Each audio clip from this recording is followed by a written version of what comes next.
नमस्कार, आप देख रहे हैं सत्य हिंदी का 8 बजे का बुलेटिन और मैं हूं आपके साथ कृति सिंह।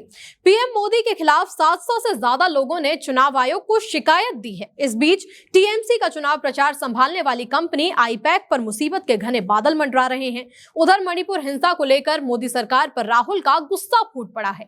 जंग की बात करें तो पाकिस्तान केवल अब शांति वार्ता नहीं करा रहा, बल्कि अब तो ट्रंप को सलाह भी देने लगा है। हॉर्मुज को लेकर एक बार फिर से ट्रंप चारों तरफ से घिर गए हैं। इन्हीं सब खबरों पर बात होगी इस बुलेटिन में, लेकिन पहले देखते हैं बुलेटिन की 5 बड़ी खबरें।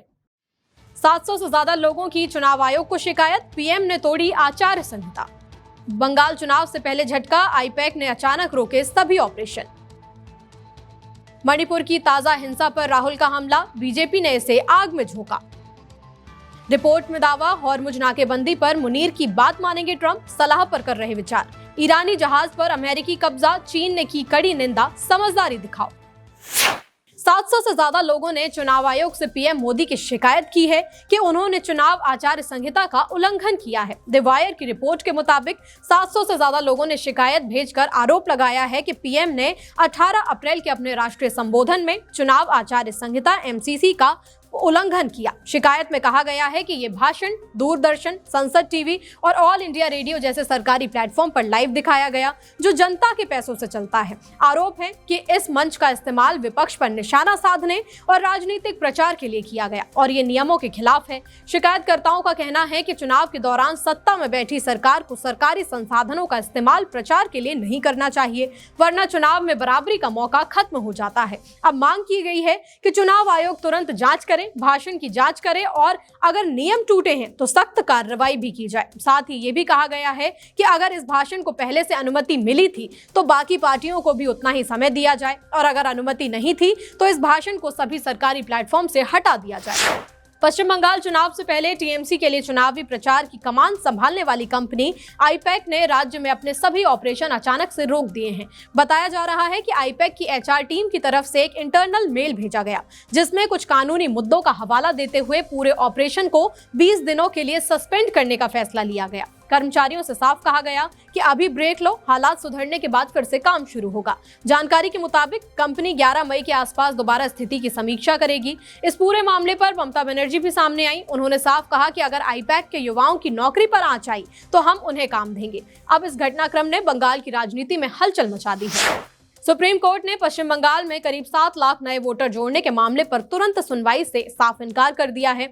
सीनियर एडवोकेट मेनका गोरुस्वामी ने कोर्ट के सामने मौखिक तौर पर शिकायत रखी कि चुनाव आयोग ने फॉर्म 6 के जरिए बड़े पैमाने पर नए वोटर जोड़ दिए हैं, जो कोर्ट के पहले आदेश के खिलाफ है। लेकिन बेंच की अगुवाई कर रहे सीजेआई सूर्यकांत ने साफ कह दिया कि ऐसे मौखिक आरोपों पर हम सुनवाई नहीं करेंगे। अगर चुनौती देनी है तो सही तरीके से याचिका दाखिल देकर के करो। कोर्ट ने 2 टूक कहा कि कुछ ठोस लेकर आइए, तभी हम सुनवाई करेंगे। महिला आरक्षण बिल पर अब सियासत और तेज हो गई है। कांग्रेस ने केंद्र सरकार पर बड़ा हमला बोलते हुए कहा है कि ये पूरा मामला महिलाओं के हक का नहीं बल्कि राजनीति का खेल था। कांग्रेस नेता जयराम रमेश ने साफ कहा कि ये महिला आरक्षण नहीं बल्कि मोदी का संरक्षण था। उन्होंने आरोप लगाया कि सरकार महिला आरक्षण के नाम पर परिसीमन को जबरदस्ती लागू करना चाहती थी, लेकिन लोकसभा में बिल पास नहीं होने से ये कोशिश नाकाम हो गई। कांग्रेस ने इसे बुलडोजर पॉलिटिक्स की हार और लोकतंत्र की जीत बताया है। साथ ही पार्टी ने मांग की है कि मौजूदा लोकसभा सीटों पर ही महिला आरक्षण तुरंत लागू किया जाए, या तो मई के अंत तक या फिर मॉनसून सत्र में नया बिल लेकर आया जाए। कांग्रेस अध्यक्ष मल्लिकार्जुन खड़गे का भी कहना है कि सरकार अगर सच में महिलाओं के लिए गंभीर है तो 2024 से ही इसे लागू कर देना चाहिए था। आईटी कंपनी में कथित धर्मांतरण मामले में आरोपी पूर्व कर्मचारी निदा खान को कोर्ट से बड़ा झटका लगा है। नासिक की नासिक रोड कोर्ट ने उनकी अंतरिम जमानत याचिका पर रोक लगा दी है और उसे खारिज कर दिया है। अब इस हाई प्रोफाइल केस की अगली सुनवाई 27 अप्रैल को होगी। सुनवाई के दौरान कोर्ट में जबरदस्त बहस देखने के लिए मिली। निदा खान के वकील ने दलील दी कि वो प्रेग्नेंट हैं, इसलिए मानवीय आधार पर राहत दी जाए, लेकिन सरकारी पक्ष ने इसका कड़ा विरोध किया। सरकारी वकील ने कोर्ट में बीपीओ को पिकनिक और ट्रिप से जुड़े कुछ फोटो सबूत भी पेश किए और मामले को गंभीर बताया। इस केस में SC/ST एक्ट की धाराएं भी लगी हुई हैं, जिस पर कोर्ट में लंबी बहस छिड़ी। पुलिस का साफ कहना है कि इस कथित कन्वर्जन केस में निदा खान की अहम भूमिका है। पुलिस का दावा है कि और भी पीड़ित हैं, लेकिन डर और सामाजिक दबाव की वजह से सामने नहीं आ रहे हैं।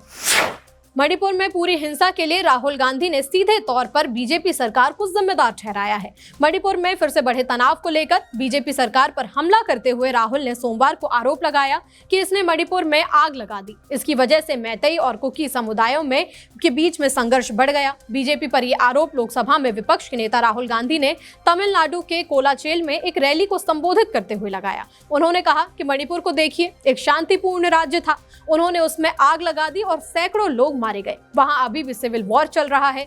राहुल गांधी का ये बयान मणिपुर में नई हिंसा के बाद आया है। 7 अप्रैल 2026 को बिष्णुपुर जिले में एक मिलिटेंट हमले में एक 5 साल का बच्चा और उसकी 5 महीने की बहन मारे गए। दोनों बच्चे सो रहे थे जब उनके घर पर बम गिरा। उनकी मां भी गंभीर रूप से घायल हो गई। पाकिस्तान, ईरान, अमेरिका के बीच शांति वार्ता करा रहा है। इसी को लेकर भारत में पीएम मोदी पर फिर से निशाना साधा जा रहा है।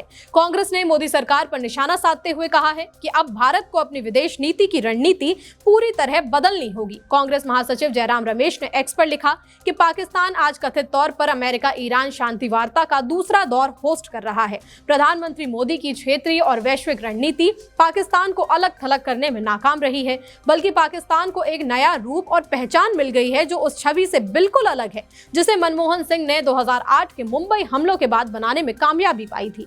जयराम रमेश ने लिखा कि फील्ड मार्शल आसिम मुनीर के भड़काऊ बयान पहलगाम हमले के लिए जिम्मेदार थे। वो अब राष्ट्रपति ट्रंप के फेवरेट बन गए हैं। उन्होंने लिखा कि ये मोदी जी की विदेश नीति के लिए बहुत बड़ा झटका है। भारत को अपनी कूटनीतिक रणनीति और तरीकों को पूरी तरह बदलने की जरूरत है। बीजेपी के वरिष्ठ नेता मुरली मनोहर जोशी ने कहा है कि भारत अभी विश्वगुरु नहीं है। उन्होंने साफ शब्दों में कहा कि हमें विश्वगुरु शब्द का इस्तेमाल अभी नहीं करना चाहिए। जोशी का मानना है कि हम पुराने समय में तो विश्वगुरु जरूर थे, लेकिन आज हम खुद को विश्वगुरु कहें ये सच्चाई से कोसों दूर लगता है। उन्होंने आईना दिखाते हुए कहा कि सिर्फ बोलने से कोई विश्वगुरु नहीं बन जाता, इसके लिए हमें ज्ञान और भाषा की गहराई में उतरना होगा। जोशी की ये नसीहत अब राजनीतिक गलियारों में खूब सुनी जा रही है। बुलेटिन में आगे अभी और भी खबरें हैं। चीन का बड़ा बयान, हॉर्मुज खुला रहना चाहिए, जंग तुरंत रोके। रिपोर्ट, हॉर्मुज नाकेबंदी पर मुनीर की बात मानेंगे ट्रंप। ईरानी जहाज पर अमेरिकी हमला, जवाब तैयार था। जंग का खौफनाक आंकड़ा, ईरान में 3000 से ज्यादा मौत। चीन के राष्ट्रपति शी जिनपिंग ने साफ कहा है कि हॉर्मुज से जहाजों की आवाजाही किसी भी हाल में बंद नहीं होनी चाहिए। सोमवार को मोहम्मद बिन सलमान के साथ फोन पर बातचीत में शी जिनपिंग ने कहा कि इस रास्ते को खुला रहना सिर्फ इलाके ही नहीं बल्कि पूरी दुनिया के हित में है। चीन ने साफ संदेश दिया कि अब जंग नहीं, शांति चाहिए। शी जिनपिंग ने तुरंत और पूरी तरह सीज फायर की अपील की और कहा कि हर विवाद का हल सिर्फ बातचीत और कूटनीति से ही निकल सकता है। इतना ही नहीं, चीन ने सऊदी अरब के साथ अपने रिश्तों को और ज्यादा मजबूत करने का भी संकेत दिया। दोनों देशों की साझेदारी के 10 साल पूरे होने पर चीन ने कहा कि अब भरोसा, व्यापार और सहयोग को और ज्यादा आगे बढ़ाया जाएगा। हॉर्मुज और ईरान के बंदरगाहों पर लगी अमेरिकी नाकेबंदी जारी रहेगी या हटा दी जाएगी, इसका फैसला ट्रंप खुद से नहीं बल्कि पाकिस्तान के आर्मी चीफ आसिम मुनीर की सलाह से कर रहे हैं। रॉयटर्स की रिपोर्ट के मुताबिक पाकिस्तान के आर्मी चीफ आसिम मुनीर ने सीधे अमेरिका के राष्ट्रपति ट्रंप से बात की है। मुनीर ने ट्रंप से साफ कहा कि ईरान पर लगी नाकाबंदी ही बातचीत में सबसे बड़ी बाधा बन रही है, यानी जब तक कि ये घेराबंदी खत्म नहीं होगी तब तक शांति वार्ता आगे बढ़ना मुश्किल है। खास बात तो यह है कि ट्रंप ने भी मुनीर की बात को हल्के में नहीं लिया। उन्होंने कहा कि वो इस सलाह पर गंभीरता से विचार करेंगे। इस बातचीत के बाद अब सवाल उठ रहे हैं कि क्या ट्रंप अब कोई फैसला खुद से नहीं कर पा रहे? क्या वो पाकिस्तान की ही सलाह पर ज्यादा विचार कर रहे हैं?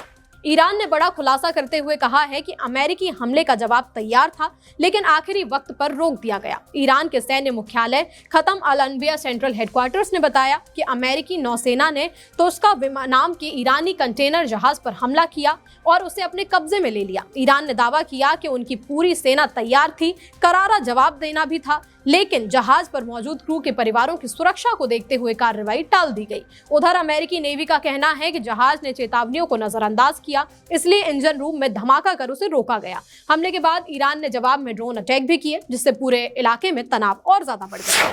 अमेरिका द्वारा ईरानी कार्गो जहाज को जबरन रोकने और कब्जा करने पर चीन ने कड़ी प्रतिक्रिया दी है। चीन के विदेश मंत्रालय के प्रवक्ता गुओ जियाकुन ने साफ कहा कि हॉर्मुज की स्थिति बेहद संवेदनशील और जटिल है। ऐसे में सभी देशों को जिम्मेदारी से काम लेना चाहिए। चीन ने अमेरिका की इस कार्रवाई को फोर्स्ड इंटरसेप्शन यानी कि जबरन रोकना बताया और चेतावनी दी कि इससे हालात और ज्यादा बिगड़ सकते हैं। चीन ने अपील की कि सभी पक्ष सीज फायर समझौते का पालन करें और ऐसा माहौल बनाएं जिससे हॉर्मुज से जहाजों की आवाजाही सामान्य हो सके। ईरान, इसराइल, अमेरिका के बीच जारी जंग के मौतों का आंकड़ा जानकर आप भी चौंक जाएंगे। ईरान के फॉरेंसिक विभाग के प्रमुख अब्बास मस्जेदी के मुताबिक अब तक इस जंग में कम से कम 3,375 लोगों की मौत हो चुकी है। सबसे डराने वाली बात तो ये है कि 383 मासूम जिंदगियां भी इस जंग की आग में झुलस गईं। रिपोर्ट के मुताबिक मरने वालों में 2,875 पुरुष हैं और 496 महिलाएं हैं और अभी भी कुछ शवों की पहचान नहीं हो पाई है। हालांकि ये साफ नहीं बताया गया है कि कितने आम नागरिक थे और कितने सुरक्षा बल के लोग, लेकिन इतना तय है कि जंग की कीमत आम लोगों को ही चुकानी पड़ रही है। फिलहाल इस बुलेटिन में इतना ही, लेकिन अगर आपको हमारे वीडियोस पसंद आ रहे हो तो हमारे चैनल को सपोर्ट करते रहें, लाइक, कमेंट और शेयर के साथ। नमस्कार।